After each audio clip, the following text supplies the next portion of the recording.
Te dejo, Juana, no sé cómo van a manejar, vos explica bien si van a manejar preguntas después o cómo va a ser la mecánica. Así que Perfecto. gracias nuevamente, adelante. Bueno, muchísimas gracias. Buenas tardes a todos. Soy Juana de los Santos, soy analista internacional de Visión 21. Y bueno, quiero presentarles a un miembro de Visión 21 invitado del día de hoy, Alberto Echegaray Guevara. Alberto es director de Pascal Capital, es artista, miembro de Singularity University, es ex representante de Gafi en Francia, París, ex consultor del Banco Interamericano de Desarrollo en Washington, egresado de la Escuela Nacional de Administración en Francia, máster en Administración Pública de la Universidad de Georgetown y licenciado en Administración de Empresas de la Washington University y la Universidad de San Andrés. También es ex oficial del Ejército de la República Argentina. Bienvenido, Alberto. Muchísimas gracias por estar junto a nosotros. Hoy Es un vamos gran a charlar. Muchas gracias por la invitación por parte tuya, de Gustavo Semería y de Visión 21. Muchas gracias. Muchísimas gracias a vos. Hoy vamos a charlar acerca de un tema que fue bastante candente en estas últimas semanas, que fue la elección del Banco Interamericano de Desarrollo. La elección del BID se creó en 1959 y cada 5 años renueva a su presidente. El BID hasta ahora tuvo 4 presidentes y en este último año se llevó a cabo, bueno, la renovación y tuvo una particularidad, que no hubo consenso en consagrar a un candidato de América Latina. Este consenso llevó a que un grupo de países como Brasil, Colombia, países del Caribe, decidieran presentar a Mauricio Claver Carone como candidato para presidente del BID, rompiendo una tradición de elegir a un presidente que provenga de un país latinoamericano. Esta tradición, vale aclarar, es una tradición que nada tiene que ver con los estatutos del banco y que causó bastante revuelo, especialmente en algunos exmandatarios y algunos países de la región, respecto a si era digamos, no lícito o legal, pero si correspondía que Estados Unidos presentara a un candidato. A modo de introducción, lo que podemos decir es que algunos países tomaron una posición muy ideológica respecto a este tema, incluyendo nuestro país, Argentina. Solo 2 países presentaron candidatos, Costa Rica, con María Laura Chinchilla, que es expresidenta de Costa Rica, y Gustavo Vélez, que se desempeñó, tengo entendido, durante 15 años como funcionario del banco. Ninguno de los 2 candidatos logró reunir una cantidad de votos que pudiera avalar su candidatura. Vélez llegó solamente con el voto de México, y el verdadero dilema o el verdadero problema que se presentó, que ahora lo vamos a charlar un poco, Alberto nos va a contar cómo es el uso y la costumbre dentro de los organismos multilaterales con el tema del quórum y de las votaciones. El verdadero dilema se presentó cuando la República Argentina, de acuerdo a la editorial del Wall Street Journal, decide impulsar el boicot al quórum para que no se lleve a cabo la elección y para que se posponga la elección del banco a una fecha posterior a las elecciones norteamericanas, a llevarse a cabo el día 4 de noviembre, con la esperanza de que Mauricio Claver Carone no sea candidato al BID. Como nota al margen podemos decir que, bueno, que la relación entre el gobierno argentino y Mauricio Claver Carone ya tiene varios capítulos, sobre todo desde la salida del gobierno argentino del Grupo Lima. Mauricio tiene una postura muy férrea y muy firme con respecto a Venezuela y al régimen de Cuba. Y del mismo modo, bueno, cabe recordar la anécdota, Mauricio decidió no venir a la asunción del presidente Alberto Fernández cuando se enteró que iban a estar presentes funcionarios del régimen de Nicolás Maduro. La relación entre Mauricio Claver y el gobierno argentino tuvo bastantes rispideces y bastantes idas y vueltas, pero bueno, esta vez el candidato pareció sentirse molesto, de acuerdo al Wall Street Journal, con la posibilidad de que el gobierno argentino fogoneara algún tipo de boicot para que las elecciones no se lleven a cabo. Me gustaría, bueno, directamente empezar con vos, Alberto, preguntándote en términos generales cómo vos viste esta elección. Bueno, buenas tardes a todos. Bueno, voy a tratar de ser lo más corto posible en esta tarde de miércoles. Bueno, en el BID, como bien dijiste, fue creado en 1959, es un banco multilateral, tiene 48 países miembros, 26 países son los prestatarios, o sea, los países que reciben dinero, en donde dentro de esos países prestatarios, la mayoría de los que reciben fondos, se trata de hacer una allocation, o sea, una distribución de fondos en los países que tienen menos recursos. Está dirigido, y el órgano más importante es la Asamblea de Gobernadores. A los gobernadores se les denomina básicamente así, pero son los ministros, la mayoría ministros de economía de cada uno de los países. Y dentro de esa Asamblea de Gobernadores, cada país que vota tiene un peso que es proporcional al capital que suscribe anualmente. Estados Unidos tiene la mayor cantidad con un 30%, luego le siguen Argentina y Brasil con un 10.5%, México con 7% y Venezuela con 5%. Y de allí para abajo todos los demás países. Además de la Asamblea de Gobernadores, tiene lo que se llama el Directorio Ejecutivo, que dirige las operaciones del banco, son 14 directores ejecutivos y 14 suplentes.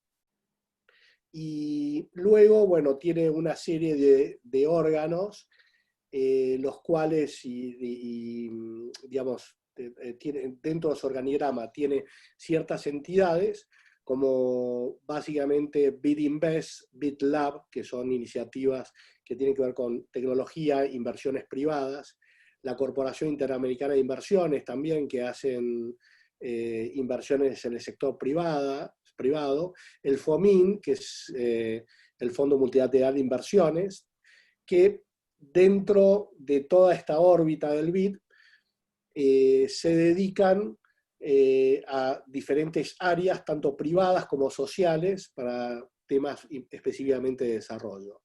¿Qué hace el banco? El banco hace préstamos, que es por lo que es más conocido. Lo segundo, que es menos conocido, es por hacer inversiones. Otra cosa por lo que tampoco es conocido es por hacer donaciones. Y tercero, da garantías para diferentes tipos de proyectos en la región. Esas son las 4 áreas que cubre el BID. El BID tiene un presidente, el presidente es elegido por esta Asamblea de Gobernadores, y allí entramos en lo que fue la elección que se produjo el fin de semana, ¿no? El presidente, ¿qué hace? Hace la gestión de operaciones del banco y es elegido por esta Asamblea de Gobernadores, o sea, estos ministros, la mayoría ministros de finanzas o ministros de economía, de los miembros que participan del banco. Lo interesante de la última elección fue que nos encontramos con, básicamente lo que describió muy bien Juana, un candidato por parte de los Estados Unidos, algo que había una especie de acuerdo tácito, siempre político, en donde el vicepresidente ejecutivo del banco fuese siempre Estados Unidos y el presidente pertenecía a un país de la región. Este acuerdo se rompe, básicamente, y surge como candidato Mauricio Claver Carone. Bueno, los argumentos que son muy interesantes por qué surge Mauricio Claver es porque los norteamericanos dicen, y esto es lo que manifestaban sobre todo en los últimos 5 años en el banco, que Estados Unidos, bueno, se decide a presentar este candidato a presidente del banco, básicamente porque tiene 32 millones de hispanos Estados Unidos. Es un 12% de la población. Y esto tiene una representatividad dentro del país de los hispanos, que es la suficiente también para, no solamente para entender este vínculo con América Latina, sino para entender la problemática de la región. Esto es el principal argumento, ¿no?, que usa Mauricio Klaver para ser candidato. Y el otro argumento, que es el argumento básicamente económico, es el objetivo que tiene durante estos próximos 5 años, que también vale la pena recalcarlo. Mauricio Klaver dijo que solamente iba a estar 5 años y no piensa ir a la reelección, ¿no? Y esto es interesante porque nunca hubo un presidente del BID que solamente durara 5 años. Está proponiendo básicamente un aumento de capital en el banco, que esto es algo bastante interesante en términos estratégicos para la región. El aumento de capital en el banco se ha producido solamente 9 veces en la existencia del banco, y normalmente, para que tenga una idea, el BID en los últimos años ha estado alrededor de los 12.000 millones de dólares en préstamos anuales, y el aumento que quieren lograr la nueva administración básicamente es llevarlo a 18.000, 20.000 millones de dólares. Esto es sumamente beneficioso para la región, dado que la mayoría de estos fondos serían aportados por el gobierno norteamericano, ¿no? Y tiene una influencia realmente fuerte, porque estaría equiparando solamente el BID a la inversión promedio anual que están haciendo el gobierno de China hoy en día, ¿no? Bueno, esto es un poco la introducción, Juana. No sé si vos querés preguntarme algunos temas específicos. Me gustaría que por ahí podamos hablar de la diferencia que hay, bueno, el nudo del conflicto, la diferencia que hay entre abstenerse en una votación, dar el quórum o no dar el quórum, y cuál es la costumbre dentro de los organismos multilaterales al respecto. Bueno, lo que pasó en la votación del BID básicamente fue algo que no es común. Hubo muy pocas votaciones igualmente en el banco, porque ha habido muy pocos presidentes, presidentes bastante sólidos. Sobre todo el más conocido es Herrera, y luego Enrique Iglesias, que fue realmente un impulsor del desarrollo de la infraestructura en toda América Latina. Pero normalmente, primero, está muy mal visto dentro de los multilaterales y en el ambiente multilateral la falta de quórum, básicamente porque estamos hablando que los representantes en la Asamblea de Gobernadores son los ministros. Y esto es contundente y de alta importancia, dado el capital que básicamente están suscribiendo los países, y no solamente el capital que suscriben los países, sino la importancia política y económica para la región que tiene el BID, ¿no? Esto por un lado. La propuesta en su momento de Gustavo Vélez fue bastante, bueno, tuvo un ruido en este ambiente multilateral que no se maneja de la misma forma que se maneja en los países la política, sino que se maneja de una forma más diplomática. Y esto realmente, bueno, fue para mí un error, ¿no?, de Gustavo Vélez cuando lo realizó. Pero no solamente eso, el tema también, bueno, que tiene que ver con la falta de apoyo, ¿no?, en las dos candidaturas, no solamente Vélez, sino de Chinchilla, en donde me parece que los errores, habían errores básicos en la campaña. Para ser presidente del BID uno tiene que recorrer todos los países y tener realmente una relación estrecha, sobre todo no solamente con el gobernador, sino con los presidentes de la región, de forma tal que conozcan cuál es la propuesta y conozcan a la persona que se está candidateando.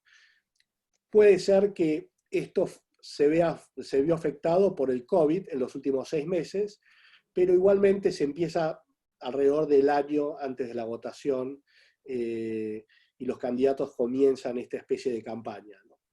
Eso contestando tu pregunta. Perfecto. Me gustaría consultarte sobre la propuesta de Mauricio. Yo hago una pequeña recapitulación. Él estuvo en el espacio virtual de Plaza Dende, de Paraguay, contando un poco cuál era su proyecto durante estos próximos 5 años en el BID, y básicamente es un proyecto muy ambicioso, en donde él lo que quiere es generar el mayor desarrollo para la región de los últimos 50 años, y él habla de un efecto multiplicador en donde combinaría la capitalización del banco con acuerdos bilaterales con un organismo, una agencia norteamericana, la DFC, que es la US International Development Finance Corporation, que es el Banco de Desarrollo Americano. El Banco de Desarrollo Americano es una agencia que se creó en 2018, que es una fusión de la ExoPIC y toma algunas partes de USAID también, y básicamente es una agencia que está destinada a realizar acuerdos bilaterales para la región, incentivando la inversión en el ámbito privado desde el ámbito privado norteamericano. Básicamente lo que hay en el medio, lo que él presenta es el programa América Crece, y básicamente lo que hay en el medio es esta idea de que se pueda acentuar el decoupling desde Asia, producto de toda esta escalada global, del conflicto, bueno, de la irrupción de la pandemia con China, de las diferencias con la Ley de Defensa Nacional, de Seguridad Nacional de Hong Kong. En Estados Unidos en este momento se está trabajando en el Congreso, o por lo menos hay muchos proyectos para tratar de incentivar algún tipo de relocation en la región, tanto en Estados Unidos como en América Latina. Él lo que pretende es hacer un efecto multiplicador con el reshoring de China. ¿Cómo evalúas, cómo ves esta propuesta de Mauricio? Bueno, primero, el volumen de USAID no es el suficiente hoy por hoy. Y USAID ha destinado sus fondos desde su existencia, sobre todo, a lo que son catástrofes o desarrollo social, ¿no? En cuanto al Banco de Desarrollo Americano, que vos bien indicaste, es un banco que está preparado básicamente para canalizar dentro de los Estados Unidos y hacia el exterior de Estados Unidos inversiones. Hay que ver qué porcentaje va a destinar a préstamos en la región y se verá si esto lo hace utilizando al Banco Interamericano de Desarrollo o lo hace de forma directa, ¿no? Yo pienso que lo que está pasando con el Banco Interamericano de Desarrollo es que se quiere parecer un poco más a lo que es la Corporación de Inversiones del Banco Mundial, que es básicamente es la IIC, es la International Investment Corporation, es parte del Banco Mundial y es el área que invierte en el sector privado en todo el mundo. Y esto, bueno, puede ser, digamos, un modelo al cual está apuntando el Banco Interamericano. Es excelente las noticias de inversión en la región. Sin embargo, lo que tenemos que ver es qué tenemos por delante en las elecciones en los Estados Unidos, uno. Después tenemos que tener en cuenta que China ya lleva invertido en poco más de 10 años más de 200 billones de dólares en términos americanos, que es 200.000 millones de dólares. Y Latinoamérica es el segundo destino más grande para China en términos de inversiones después de Asia, ¿no? Y acá es donde empieza a jugar este tema estratégico de cuánto dinero va a alocar China en la región y cuánto dinero piensa alocar Estados Unidos, ¿no? Lo que mencionabas de Mauricio Claver Carone es muy interesante, pero en el perfil de Mauricio Claver Carone no tiene una fuerte experiencia en lo que es multilaterales, salvo, bueno, fue director ejecutivo hasta ante el fondo en un tiempo, pero es un gran lobista. Y el perfil de Mauricio Claver Carone, bueno, es una persona que nació en Miami, padre norteamericano, madre cubana, perdón, padre español y madre cubana. Su background es bueno, tiene un LLM en Georgetown, es abogado, y ha sido un excelente lobista, el cual se pudo posicionar muy bien con el gobierno de Donald Trump, y esto le ha dado el slot para ser presidente, candidato a presidente del BID y hoy presidente. Pero lo más interesante es que tiene una línea dura contra la política de Cuba y Venezuela. No solamente por su madre, sino que tuvo una intervención muy sólida en contra del régimen de Nicolás Maduro.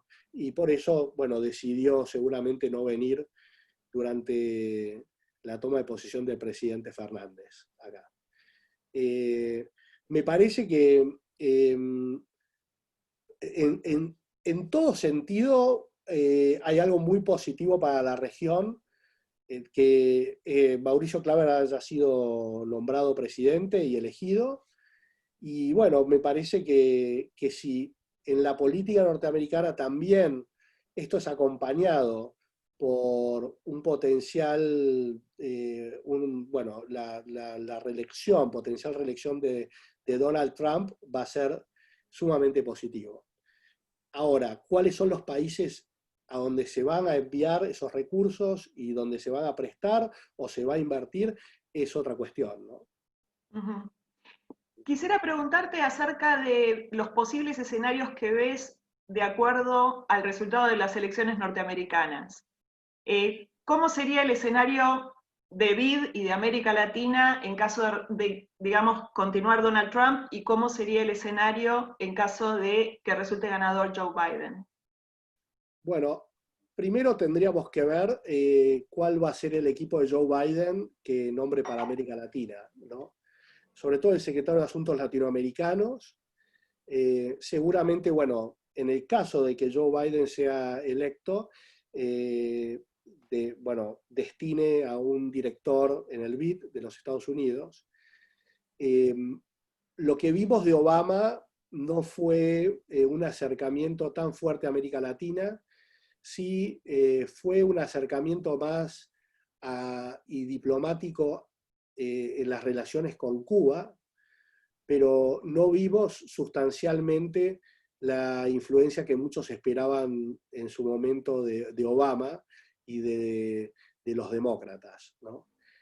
En este caso, Biden seguramente recurra a los mismos recursos humanos o parecidos de los que tuvo Obama en su momento, pero no, en términos de la política del banco, al presidente tener la gestión de las operaciones, me parece que va a tener un poder muy interesante para influir sobre estas decisiones de inversión en América Latina.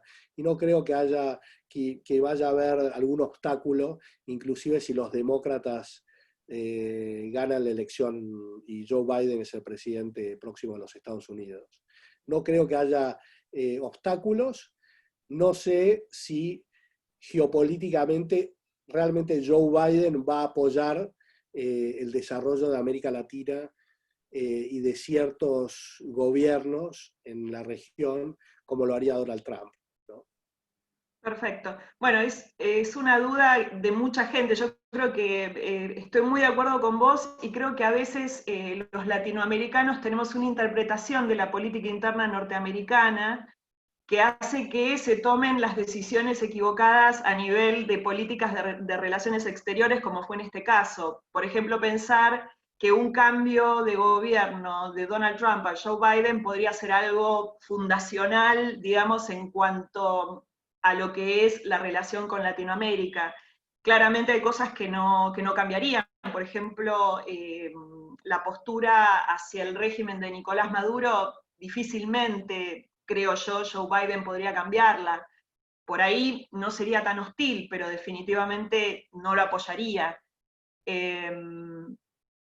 Pregunta, a ver, ya metiéndonos un poco más dentro de lo que es la región y un poco más dentro de lo que es la competencia China y Estados Unidos. ¿Cuáles son las áreas de competencia más importantes dentro de la región? Bueno, China, estos 200.000 millones de dólares los ha destinado a dos inversiones en dos áreas críticas, sobre todo. Uno es energía y la segunda área crítica es el transporte, ¿no?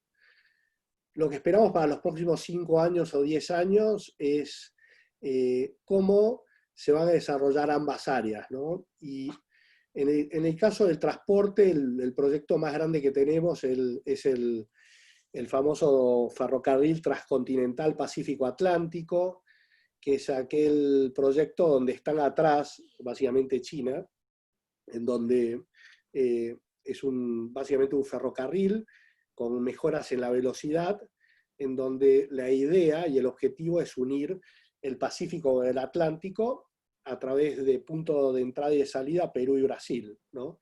Este es uno de los grandes proyectos, digamos, en América Latina donde China está interesado. Y en el área de transporte, bueno, después tenemos otros proyectos de, por ejemplo, todo lo que es la inversión de China en yacimientos litobolivianos, la inversión en China en otras áreas, sobre todo en el sur de México, donde está acompañando sobre todo la producción de petróleo de Pemex. Esto lo vemos en el sur de México. Y obviamente la injerencia de China en Venezuela, que esto ya lleva más de 15 años, ¿no? China en Venezuela ha prestado más que invertido, y allí han desarrollado diferentes tipos de negocios, ¿no? Que van desde la minería hasta lo que es la influencia sobre la energía. A cambio de petróleo, China ha obtenido también compras a nivel tecnológico en diferentes partes de América Latina, sobre todo en el área de satélites, ¿no? Pero veo, mencionando los satélites, que en el área esta de comunicaciones hay algo que es emergente y es uno de los factores más importantes en términos de inversión y en términos de influencia en América Latina. Todo esto tiene que ver con las comunicaciones y las redes generales en América Latina, y tiene también mucho que ver con algo global que se espera en la mayoría del planeta, que tiene que ver, ¿no?, con la cantidad de satélites y la conectividad en diferentes lugares del mundo.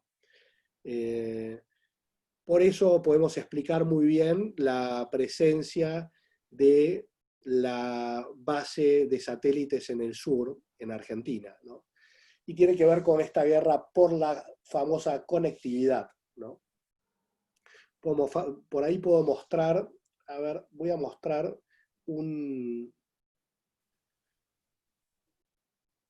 a ver si puedo hacerlo. Compartir. Mientras Sí. ponés la filmina, le digo a todas las personas que nos están viendo y escuchando que me pueden mandar sus preguntas a través del chat, para que al final de la exposición vamos a leerlas. Perfecto. No sé si está compartido. Sí, ¿Se ve el sí se slide? ve. Muy bien. Bueno, básicamente, bueno, esta es una presentación que hice para la Universidad de Bath hace unas semanas. Hay este avance para la conectividad, tiene que ver con la población global, ¿no? Tenemos en el 2018 unos 7.5 billones de personas, 7.500 millones de personas en el planeta. Para el 2025 vamos a tener un poco más de 8.000 millones de personas, cuando tenemos un crecimiento de usuarios de Internet que en el 2010 nos llegaba a 1.800 millones, en el 2018 3.800 billones de personas, 2020 estamos alrededor de los 4.100 millones de personas con conectividad, pero para el 2025 se está esperando que básicamente todo el planeta esté conectado. Y ahí es donde viene esto que es estratégico, de lo que estoy hablando, que se basa básicamente en la explosión de las redes, ¿no? Por un lado, China con 5G, todo el sistema satelital. Por el otro lado, Estados Unidos, Europa, Rusia y Occidente con las empresas estatales más las empresas privadas lanzando satélites. Hoy en día en el mundo existen alrededor de 3.700 satélites en órbita. Solamente una compañía, que es SpaceX, con Starlink, está hablando de lanzar 12.000 satélites en el próximo año y hasta 42.000 en los próximos 5 años. ¿Qué significa esto? Básicamente, no solamente la cobertura y la mejora en las comunicaciones, esto es, bueno, Boeing con el 10 terabit satellite, que es otro proyecto, pero lo interesante de esta explosión de las redes tiene que ver con los procesos de monetización y desmaterialización en muchísimas áreas de las economías, de la economía global, ¿no? Y acá quería mostrar esta filmina porque yo pienso que ahí es donde donde va a haber realmente un enfrentamiento estratégico entre Occidente y Oriente. Y bueno, América Latina tiene lugares y países que son muy beneficiosos para determinadas órbitas, y es por eso que podemos explicar la existencia de la base china en el sur de nuestro país. Me parece que vamos a tener muchísimas bases en los próximos años en toda esta parte de la región, ¿no? Tenemos también una de la Agencia Europea en Malargüe. Nos falta una americana. Sí, pero bueno, hay que ver cuáles son los lanzamientos de satélites. Nos falta una Argentina, porque al final también lo que estamos viendo y observando es el crecimiento de tecnologías que cada vez han bajado de costo. Imagínense que un satélite de los que China le vendía a Venezuela en su momento, uno fue el famoso Simón Bolívar, tuvo un costo más o menos de 3.000 millones de dólares. Ese satélite se lanzó desde China y se perdió, nunca se encontró, y para eso tuvieron que fabricar un satélite nuevo, que era el Francisco de Miranda, que es el satélite que tiene Venezuela, el más moderno. Satélites de 1,5 toneladas, 2 toneladas. Estamos yendo a lo que se llama el Standard CubeSat, que es una especie de cubo, en donde en vez de lanzar un satélite que tiene muchísimo riesgo en cuanto a cualquier problema, no solamente en el lanzamiento, sino durante y después, esto puede ser reemplazado por constelaciones de satélites de 20, 30, 100 o 200 satélites a un costo mucho más bajo y mucho más eficiente, ¿no? ¿Es una gran oportunidad para la Argentina, Alberto, el tema satelital? Acá, ¿Cómo lo ves? sí, existen ingenieros de primera, muchos ya se han ido, pero bueno, me parece que todavía tenemos básicamente muy buenos recursos humanos. Varios por ejemplo, personas que han diseñado los sistemas de navegación de varias misiones a Marte. Por ejemplo, Pathfinder es un argentino, que fue el que diseñó también el sistema de navegación y de aterrizaje del Pathfinder. Y hay un grupo de argentinos también que están muy relacionados con el ambiente de satélite en Silicon Valley, y no solamente allí, sino también en Orlando, todo lo que es el Kennedy Space Center es el nuevo lugar. Hay una explosión, imagínense, en real estate y de propiedades, todo alrededor de algo que era un pantano que estaba abandonado, y las principales empresas se están radicando allí porque saben que es el futuro de la conectividad y el futuro de la administración de datos. En cuanto a Argentina, hay una empresa, hay un empresario que se llama, Diego Favaloro, que tiene Space AI. Básicamente lo que está haciendo él es redes con el CubeSat. Nuevamente, toma lo que ya es lo mejor que está hecho en términos de estándar, pero le está agregando nuevos componentes, sobre todo para comunicación. Y lo último que me he enterado es lo que es el open source. Básicamente, en los satélites hoy tenemos históricamente, si lo comparamos con las computadoras, es muy parecido a una computadora en los años 80, ¿no? La mayoría de las redes satelitales son redes que son privadas, y es algo que le ganó a todas esas redes privadas en los 80 fue el open source, o bien Linux, por así decirlo, y él es un poco la estrategia que está aplicando a todo lo que es las constelaciones de satélites. Y bueno, por otro lado lo tenemos a Emiliano Kagerman también, que es el más conocido con Satellogic, aunque Emiliano, decidió en su momento, dado que él tuvo una inversión del gobierno argentino, lanzar directamente en China, ¿no? Entonces, ¿qué es lo que está pasando en términos geopolíticos? Cuando se decide lanzar un satélite de China o de Estados Unidos, o se puede llegar hasta India en el sistema occidental, básicamente uno se queda con los chinos, y en el sistema de inversiones espaciales solamente invierten los chinos por cuestiones de seguridad y por cuestiones de confidencialidad, ¿no? Así. Y esto es algo interesante, porque, en el caso de Satellogic, las inversiones son básicamente chinas, ¿no? ¿Cómo ves el tema de la guerra de 5G y el tema de seguridad nacional que plantea el gobierno americano con el 5G? ¿Vos crees que en algún momento en el mundo puede llegar a haber algún tipo de split en Internet por un tema de seguridad nacional? Pienso que 5G va a ser superada muy rápidamente. Tuvo un excelente posicionamiento, pero todavía no lo ha adoptado ningún gobierno por, obviamente, las posiciones políticas que esto significa, ¿no? Igual, en este tipo de redes y conectividad, me parece, en este tipo de patrones de redes y conectividad y tecnología, me parece que se va a llegar a un acuerdo, o se va a crear una red nueva que se llamará 6G o 7G de una forma muy rápida, por esto que vemos de la explosión de las redes en todo el mundo, ¿no? Y sobre todo la conectividad a través de los satélites. Perfecto. Volvemos, te tengo que preguntar, ¿cómo ves el tema de las elecciones norteamericanas? Bueno, esto también, es crítico para varios aspectos del mundo.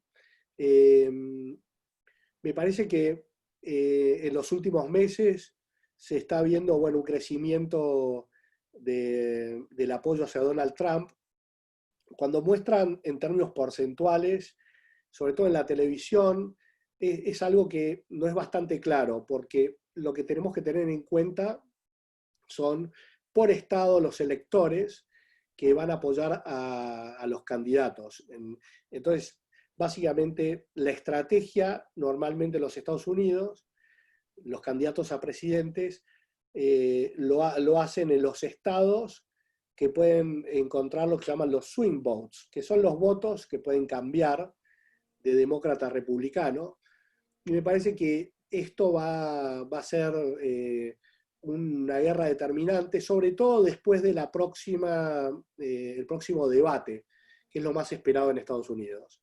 En este debate, vamos a ver cómo se desarrollan los eventos en el debate en un Trump contra Biden, de dos personalidades muy diferentes, ¿no? En donde básicamente los analistas dicen que Trump tiene todas las de ganar en este tipo de debates. Y luego de esos debates, obviamente, toda la campaña en las redes sociales, que va a ser determinante, ¿no? Hoy se gana las campañas en las redes sociales, con fake news, con básicamente noticias verdaderas o noticias grises, pero ahí es donde se gana. Nuevamente, bueno, Trump ha tenido una estrategia parecida a la de Bush, a la de George Bush Jr., y la estrategia que tuvo en la última elección, que es atacar el Northwest y uno de los estados que es el más importante y es clave es Florida. Lo daban empatado, pero a mi parecer, y viendo encuestas de personas que me han enviado en Estados Unidos, de Estados Unidos, para mí Trump va a ser el ganador en Florida. Y es por eso también la noticia de Michael Bloomberg aportando $100 millones para la campaña justamente solamente en Florida. Y esto es un indicador que Biden estaría perdiendo en Florida. Ahora hay que ver si se puede asegurar los demás estados. Perfecto. Sí, también hay que ver qué pasa con el tema del voto postal. Sí. Que está ahí dando vueltas. El voto postal no es tan grande como pensamos. Estamos hablando tiene una incidencia entre un 5 o 7% del voto general, ¿no? Sobre la mitad de la gente que vota en Estados Unidos. Pero me parece que fue muy buena también como parte de la campaña de Trump televisar, aunque muy pocos lo televisaron, este acuerdo de paz en Medio Oriente, que lo ha llevado a ser nominado al Premio Nobel de la Paz, que es bastante razonable, pienso yo, dado que, Obama le dieron el Premio Nobel de la Paz sin hacer absolutamente nada. En su momento cuando lo ganó, porque no había ejecutado nada como presidente, porque tenía apenas semanas, ¿no? 3 acuerdos de paz increíbles. Pero la verdad que hay que reconocerle esto a Trump, pero bueno, está tan peleado con gran parte de la prensa que no quiere mostrarlo tan ganador en estos momentos, ¿no? Es cierto. Una pregunta, Alberto, ¿me permitís? Sí. Dos preguntas te quería hacer. Por un lado, la oposición que hizo la Argentina recientemente, este lobby que se creó de Argentina para impugnar o evitar la candidatura de Claver Carón en el BID. Sí. ¿Vos creés que puede acarrear algún tipo de represalia, aunque fuera solapada, en cuanto a los créditos que se destinen a la Argentina, o que el poder que tiene el presidente en ese sentido es limitado y depende más de las decisiones de un directorio? Esa es la primera pregunta. Y la segunda, en lo que relaciona a lo que explicabas recién de las elecciones de Estados Unidos, ¿cómo ves los escenarios para Argentina en función del triunfo de uno u otro? Ya sea que gane Biden o gane Trump. ¿Cómo visualizás la relación, teniendo en cuenta que el gobierno argentino va a ser el mismo y que el cambio se va a dar en los Estados Unidos? Bien, bueno, la cuestión de Argentina y los préstamos del banco me parece a mí que no creo que haya ningún tipo de venganza, por así decirlo. Básicamente, la decisión de préstamos por proyectos en el banco, en el pipeline, ya para el año que viene y este año ya está dispuesta. Y esto pasa, como bien dijiste, al directorio. Y en el directorio es donde se resuelve todo lo que sea préstamo, todo lo que tenga relación con donaciones, con dinero, tiene un nombre específico técnico que es dinero no reembolsable, por el otro lado, y y me parece que no va a tener una influencia tan grande, sobre todo en los grandes préstamos para el país.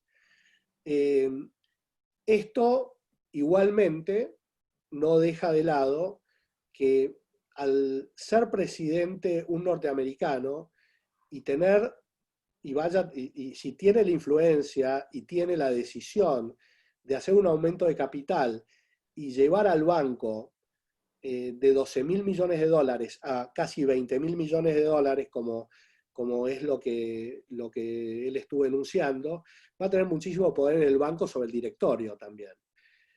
Mauricio Claver Carone, yo pienso que va a apoyar sobre todo a gobiernos alineados con la política norteamericana y va a dejar de lado, y de alguna forma, y va a tratar de dejar de lado a los países que estén alineados con Cuba y Venezuela, ¿no? Todo esto va a depender de, sobre todo, cómo se mueva diplomáticamente nuestro país, nuestro presidente, nuestro ministro de Finanzas, aunque bueno, en el caso de Argentina el director ante el BID no es el ministro de Finanzas, sino que es Gustavo Vélez. Entonces, bueno, va a depender de esto, cómo diplomáticamente esto se logra un acuerdo. Y a él le conviene a Mauricio Claver tener acuerdo, más que tener también enemigos dentro del directorio. Y sobre todo la posición de Argentina, que tiene un peso muy grande, que es el 10.5%. En cuanto a la segunda pregunta que me hiciste, ¿cuál sería el escenario si ganan los demócratas y si ganan los republicanos? El escenario si ganan los demócratas sería para mí bajaría muchísimo la presión, sobre todo sobre Cuba y Venezuela, aunque están en desacuerdo sobre todo con el régimen venezolano, los demócratas, pero no son tan combativos como sabemos como Donald Trump, que sí está decidido a hacer algo más que eso, ¿no? Y aplicar presión de todo tipo sobre el régimen. Si ganan los demócratas, como bien dije, me parece que va a ser mucho más parecido la política a lo que fue con Obama en su momento, la política con América Latina. En caso de Argentina, viendo el perfil del gobierno, seguramente, bueno, estarán ellos previendo y apoyando a que triunfen los demócratas, ¿no?, en los Estados Unidos. Pero bueno, todo es futurología a partir de este momento, ¿no? Perfecto. A mí me gustaría hacerte otra pregunta, Alberto. En el año 2019 hubo un cambio de presidente en el Banco Mundial. Renunció el presidente puesto por el expresidente Obama y Donald Trump lo puso a David Malpass. Una de las inquietudes que transmitió en aquel momento con el Banco Mundial Donald Trump es el tema de que el Banco Mundial le preste dinero a China.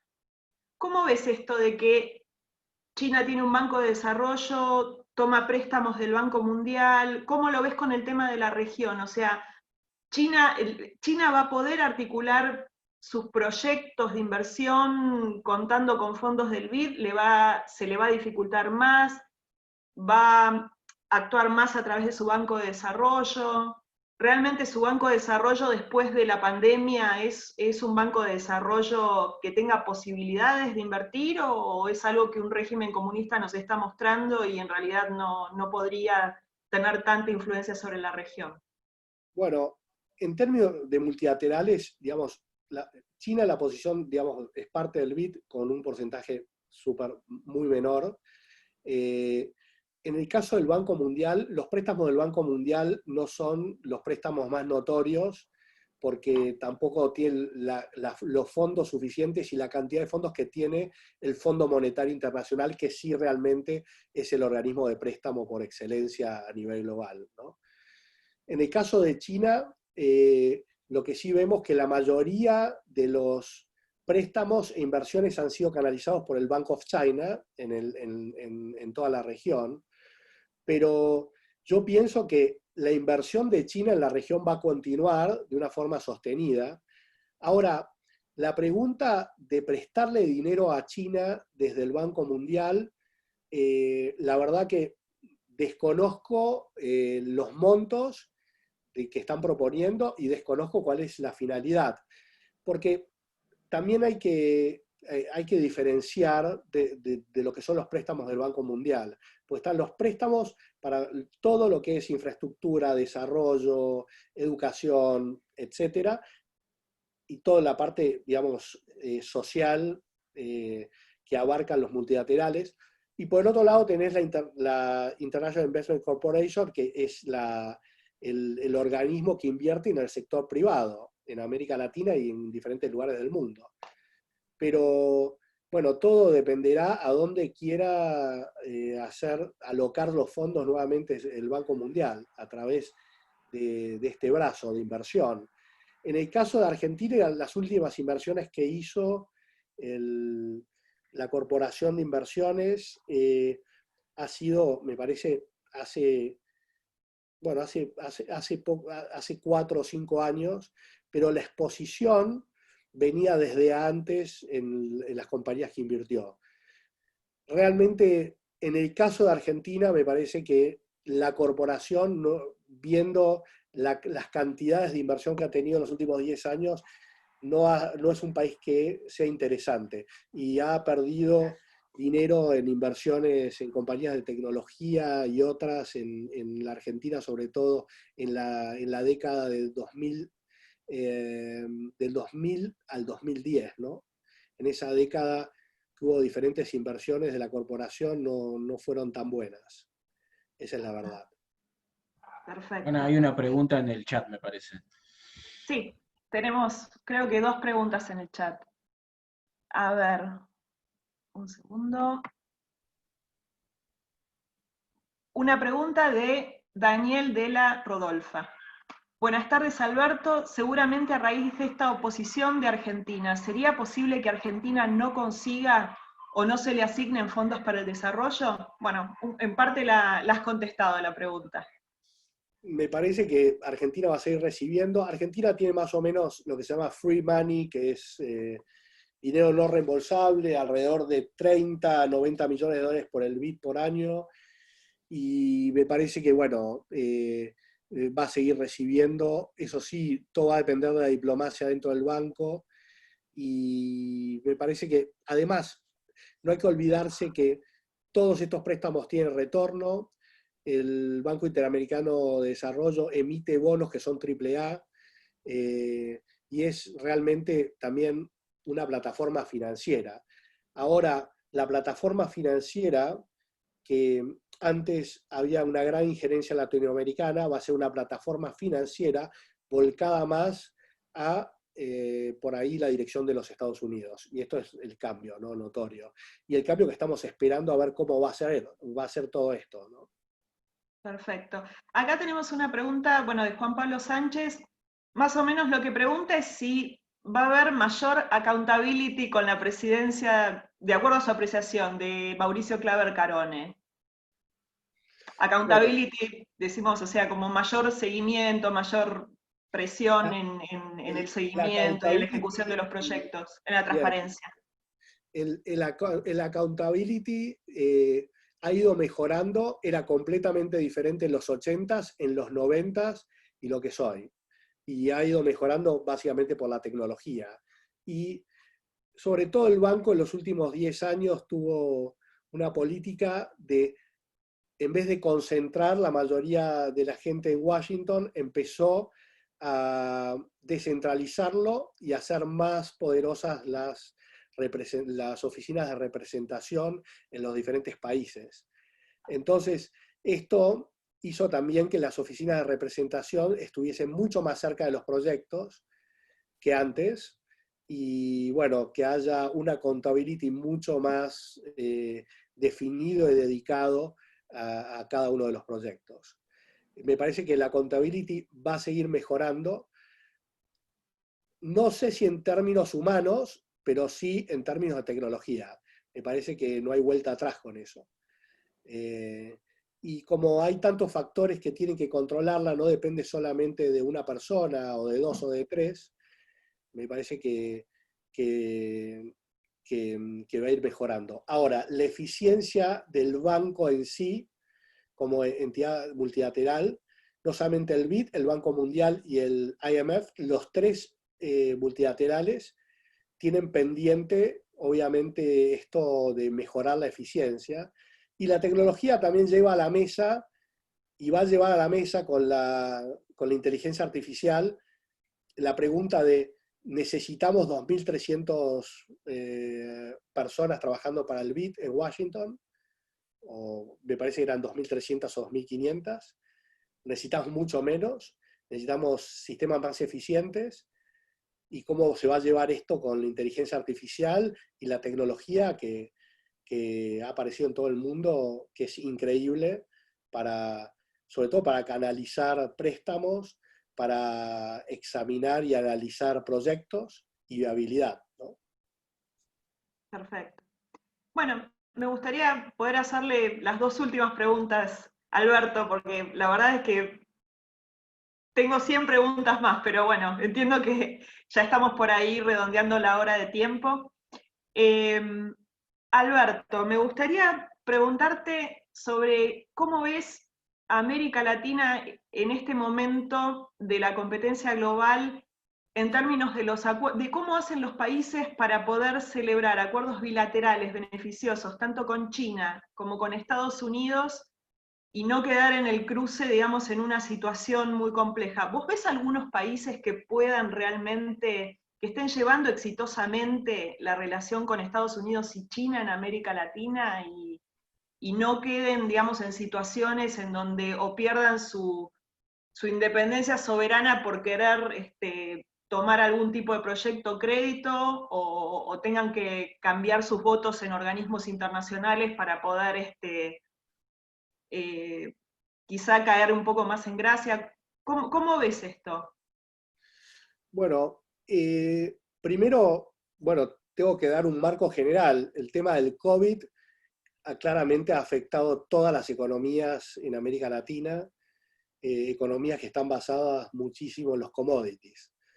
Pero sin embargo, en el mundo tenemos una liquidez enorme de dinero, no solamente en Estados Unidos, sino también en Europa, que esto se ha dado por las emisiones, obviamente para protegerse del COVID, y en un ámbito en donde el COVID fue el argumento para generar esta liquidez, cosa que es completamente diferente el panorama al panorama que teníamos en el 2008, ¿no? En donde Estados Unidos genera una liquidez enorme a través de emisión, pero este dinero era porque la liquidez la necesitaban los bancos, la mayoría de los bancos fuertes en los Estados Unidos. Y con el proyecto TARP, esto hizo que los bancos absorbieran esa liquidez.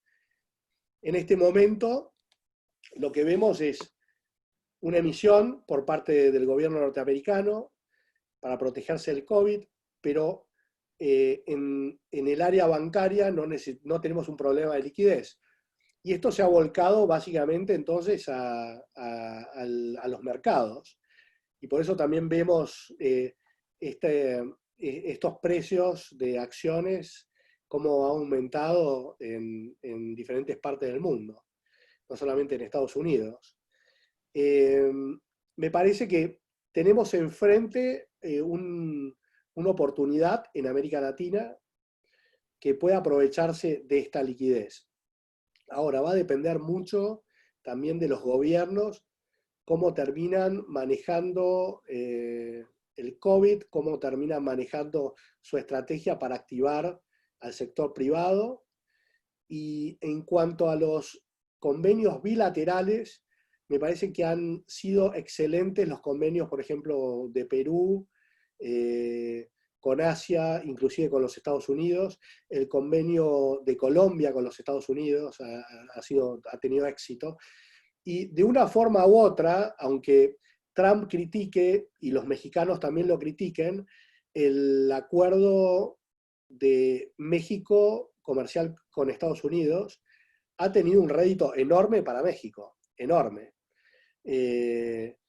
Y, y me parece que ha sido un motivo de no solamente de inversiones en México, sino un montón de factores y cambios a nivel social y a nivel del tejido social en México, este acercamiento, ¿no?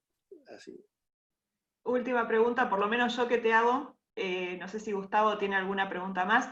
Me gustaría saber cómo ves el tema de la pendularidad política de América Latina. ¿Vos crees que América Latina se puede encaminar a estabilizarse políticamente para ser receptora de inversiones? ¿O todavía nos toca un trecho más en la región de tener altibajos de intercambios de gobiernos que por ahí puedan ser eh, gobiernos, digamos, contrarios a cualquier continuidad de inversión, gobiernos que puedan, no sé, gobiernos como el de Venezuela o como el de Cuba, por decirlo de algún modo? Bien, los países básicamente que más miedo me dan hoy son Argentina y Colombia. Eh, Básicamente, bueno, Argentina por todo lo que estamos viviendo y el rumbo del gobierno en cuanto a la integración hacia el mundo y la capacidad también de integración como país en el mundo y mejorar los vínculos no solamente con Estados Unidos, sino con China también y con Europa. No nos olvidemos que Argentina todavía es un país agroexportador, donde la industria, la poca industria que tenemos, ha sufrido muchísimo con las malas decisiones de política exterior del país y las malas decisiones también, obviamente, de la élite empresaria. Tiene una combinación de varias cosas. Pero por un lado es Argentina, por el otro decía Colombia. El presidente de Colombia hoy está lidiando con un crecimiento de Petro, que fue candidato a la presidencia en la última elección, donde está creciendo muchísimo, y Petro podría llegar a ser el próximo presidente de Colombia, o algún otro líder de la oposición, pero me parece que todos los cañones apuntan a Petro. Y esto sería un problema realmente por el vínculo con Venezuela, y la expansión de la izquierda en esa área de Sudamérica.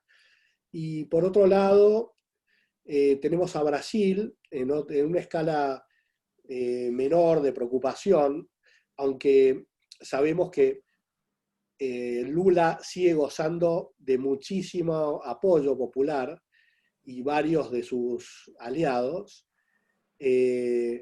Esperemos, bueno, que Bolsonaro pueda hacer un gobierno excelente, aunque durante el gobierno de Lula se recibieron inversiones enormes en Brasil y fue un periodo también de inversiones en infraestructura típicas de los momentos de oro, los años de oro de Brasil, que los vivió en los 70s y lo volvió a replicar Lula, terminando en el escándalo con Overdrecht en cierto sentido y por todo lo que fueron, bueno, el Mundial de Fútbol, las Olimpiadas, etc.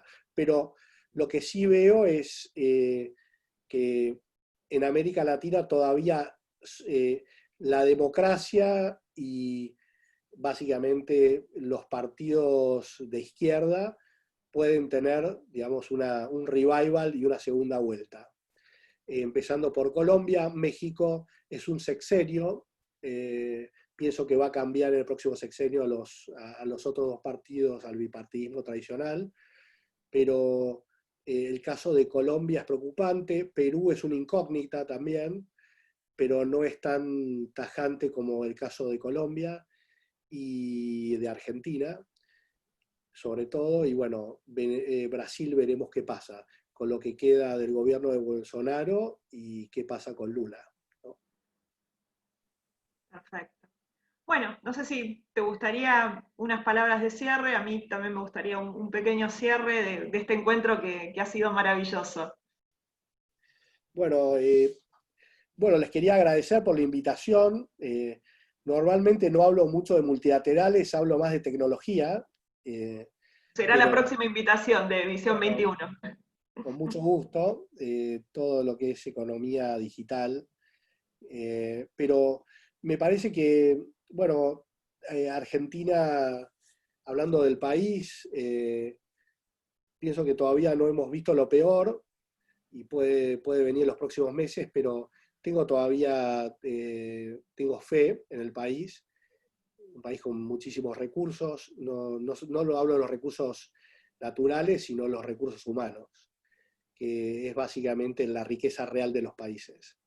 Y pienso que puede llegar a mejorar de acá a 2 o 3 años, y todo va a depender básicamente de los ciudadanos argentinos.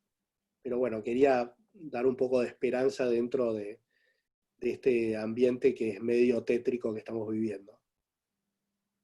Fantástico. Bueno, a mí particularmente, con todo lo que hemos vivido en los últimos días con la situación del BID, primero, bueno, me gustaría algún día que la Argentina pueda estar más del lado de los países que actúan por intereses propios en vez de los países más alineados a lo ideológico, y que la próxima vez podamos vislumbrar las oportunidades de inversión y que bueno, no tengamos sentimientos tan hostiles hacia Estados Unidos, porque como dijiste vos, Alberto, Estados Unidos prácticamente ya está integrado hemisféricamente con la gran cantidad de población de origen hispano, o sea, los norteamericanos de origen hispano que tienen un lazo afectivo con Latinoamérica, que tienen inclusive muchos de ellos familia en Latinoamérica, y en algún momento esta integración tiene que ser una realidad, y la tenemos que recibir con los brazos abiertos y bueno, generar economías que sean prósperas, situaciones de negocios que sean florecientes. Y con respecto, bueno, al comercio con China, también encontrar un equilibrio. O sea, nunca se trata de no comerciar con China o de no permitir que China ingrese en la región, simplemente poder encontrar un equilibrio que, bueno, que las sociedades libres y democráticas como las nuestras necesitan, ¿no? O sea, venimos de una cultura muy diferente, venimos de una cultura muy distante, pero bueno, podemos comerciar, podemos convivir, podemos tener lazos amigables. Así que bueno, yo muy encantada de haber tenido este encuentro contigo. No sé si, a ver, si Gustavo está por ahí o por ahí se cortó la conexión. Así que bueno, yo encantadísima. Ahí está Gustavo para el cierre, perfecto, no lo veía. Perfecto. Me gustaría que dieras un cierre, Gustavo. Bueno, muchísimas gracias, Juana, excelente. Alberto, como siempre, muy claro en tus conceptos, sos un hombre de mundo, sos un hombre que ha vivido en Estados Unidos, conoces bien, has trabajado en el BID, has trabajado en empresas multinacionales, así que tus apreciaciones vienen de alguien que conoce el paño. Y bueno, les agradezco nuevamente, espero para la Argentina lo mejor, estamos viviendo momentos críticos, lamentablemente a veces la ideología nubla los verdaderos intereses nacionales.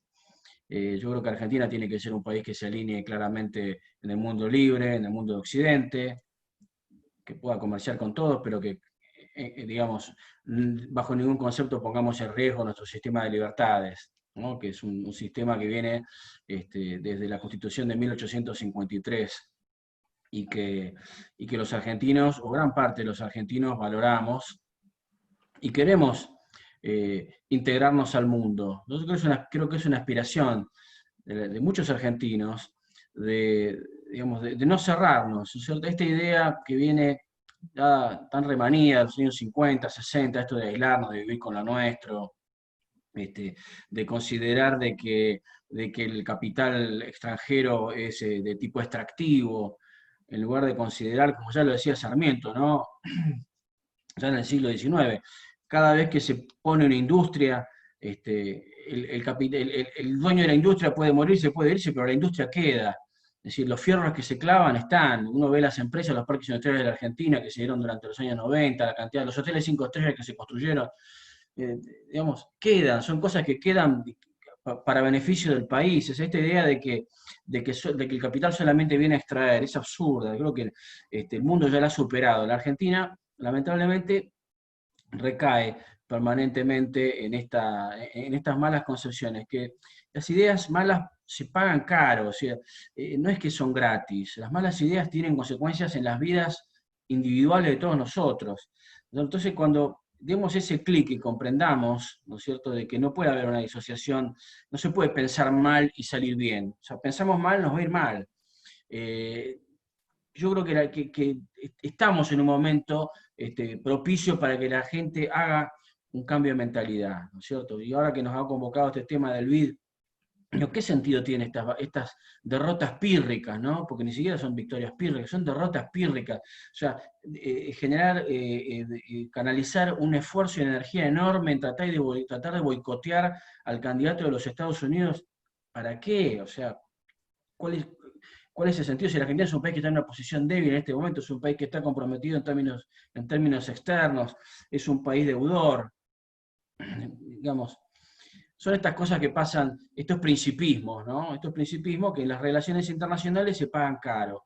Yo creo que los países tienen que tener políticas realistas en términos de las vinculaciones con los otros países del mundo. Así que bueno, dando este cierre, les agradezco muchísimo a Juana, a Alberto nuevamente, a todos los que nos han acompañado. Esta transmisión seguirá, se podrá reproducir en nuestro sitio, en nuestra página de Facebook, y también la vamos a subir a nuestro canal de YouTube, para que la puedan compartir y reproducir las veces que lo deseen.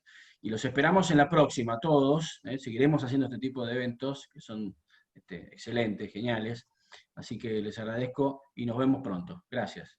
Muchísimas gracias, Alberto. Gracias a ustedes.